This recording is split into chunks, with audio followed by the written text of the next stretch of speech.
tatanungin ko po kayo. Kayo na po ang humusga, okay? Kung ang NBI ay kasabwat sa silip, ito ang tawag ko rito investigasyon silip. Bakit ko tinatawag na investigasyon silip? Kasi binubutasan. Tila naghahanap sila ng butas dito sa mga 18 Marines instead na imbestigahan, di ba? Dapat imbestigahan nila kung saan napunta yung maleta, yung pera ng maleta, saan napunta yung pera, totoo ba, tali ba, yung nasa budget na lumabas tapos napunta rito, imbestigahan ninyo kung yung mga proyekto ng napuntahan nitong taon to ay may nagawang ghost projects. Dapat ganun patungkol dun sa pera, patungkol dun sa corruption. Pero tila lumalabas, naghahanap ng butas itong NBI. Diba? Ayoko silang husgahan. Kaya nga, kayo po, tinatanong ko, tingnan po ninyo, kayo na po ang humusga.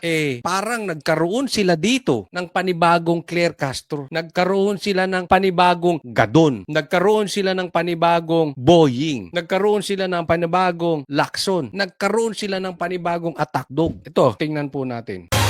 Paano ko sisingilin yung mga yan?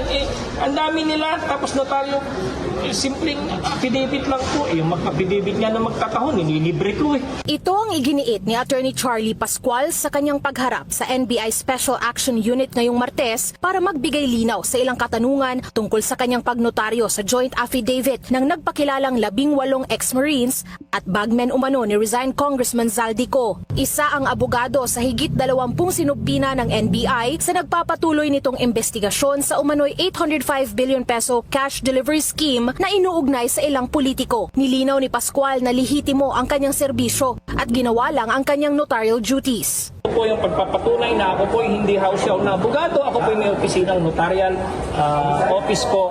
I told the NBI that everything was documented. Okay, ito, puntahan natin. Kasi ngayon, napanood nyo na to di ba? Kay Gutesa, ang kinwestiyon nila yung notaryo. Sinasabi na half show daw na abogado ito, na bakit sa Las Piñas pa raw nag-notaryo, bakit bayaran daw itong abogadong to, di ba? Ganun din, sinilip din nila yung notaryo ni Gutesa. Tapos, talaga namang yung abogado nagnotaryo doon sa affidavit ni Gutesa. Kaya lang itinanggi. Kaya nga sabi ni Marcoleta, ipatawag yung abogado. Alam naman natin, ang kwento, of course, yung mag-boyfriend, lalong-lalo na to si Lacson, hindi pumayag ipatawag sa Blue Ribbon etong abogado. Ngayon, ginigipit naman etong abogado, di ba? At ang nagpatawag naman NBI. Kaya nga tinatanong ko sa inyo, kasabwat na ba itong NBI? Kasi yung notaryo naman lang, yan ay parang pagpapatunay na sila mismo yung pumirma. Kaya nga hindi yan pwedeng proxy, dapat nakaharap ka dyan. I-authenticate mo lang na sila talaga yung tao na gumawa ng affidavit. Ganun lang yun Hindi naman tayo abogado, pero ito'y patunay lang. So ano ngayon kung sa Las Piñas, ang daming issue. In short, sinubukan nila yung kanilang plano na ginawa kay Gutesa dito rin. Kaya lang, naisahan sila. Legit po Bakit legit? Papakita natin. All the competent evidence of identity were verified, and they confirmed to me that it is their voluntary statement. So I just did perform my notarial duties, Yun lang naman yun. Na importante, sila talaga yun. Sila yung pumirma, voluntary, nandoon sila. Yun lang.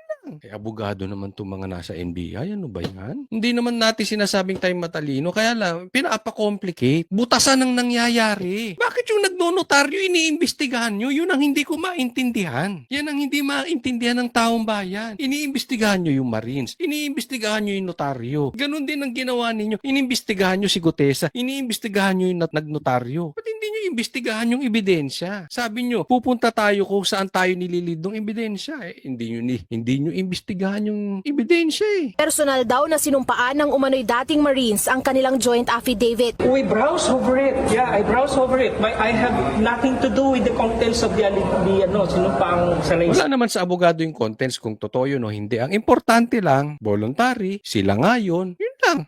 Aminado rin ang abogado na malalagay sa public scrutiny ang kanyang pagnotaryo sa joint affidavit, kaya documented umano ang buong proseso. Pansin nyo natanong ko to kay Attorney Baligod. Sabi ko, Attorney, natanong ko to dito sa programa namin sa SMNI. Ako mismo nagtanong. Yung nangyari kay Gutesa, itinanggi nung abogado. At alam naman natin, nagapang yung abogado. Yan po ang sinasabi nila Marcoleta. Pati nga yung CCTV, gustong pabuksan ni Marcoleta. Biglang yung araw na yon, sira ang CCTV. Alam mo, sagot ni Attorney Baligod, Baligod, alam namin mangyayari yan. Kaya binidyo namin. So, hindi nila pwedeng gapangin tong abogado na to na itanggi mo na ikaw nagnotaryo. Na hindi mo pinirmahan yan. Hindi mo ninotaryo yan. Hindi, may video eh. Nagets nyo? So, yung mga game plan nila kay Gutesa, ngayon, one step ahead sila parati. Alam na nila yung gagawin eh. Ito namang NBI, napanood na namin, ginagawa nyo pa ngayon. Ano yan? National Bureau of Investigation kayo? O National Bureau of Butasan? Ay, nagtatanong lang. Handa siyang isumite sa NBI ang mga pruweba. So, next kayo. Hindi nyo malulusutan to. May video po yan. Ito lang ha. Marami pong ebidensyang hawak sila, Atty. Baligot. Yan yung sinasabi. Meron silang video, meron silang mga ano. So, inaantay nilang sumagot. Diba? Ay dito, parang inaantay nila yung move ng kabila. So, ang move nila, ito ay imbestigahan yung nagnotaryo. O, so naglabas sila ng video. Diba? Ganun lang yun eh. O, itatanggi nila, maglalabas silang picture. Maglalabas silang video. O, kaya nga, imbestigahan to sa Blue Ribbon dapat sa Senado. Para kung may itatanggi sila, maglalabas sila ebidensya.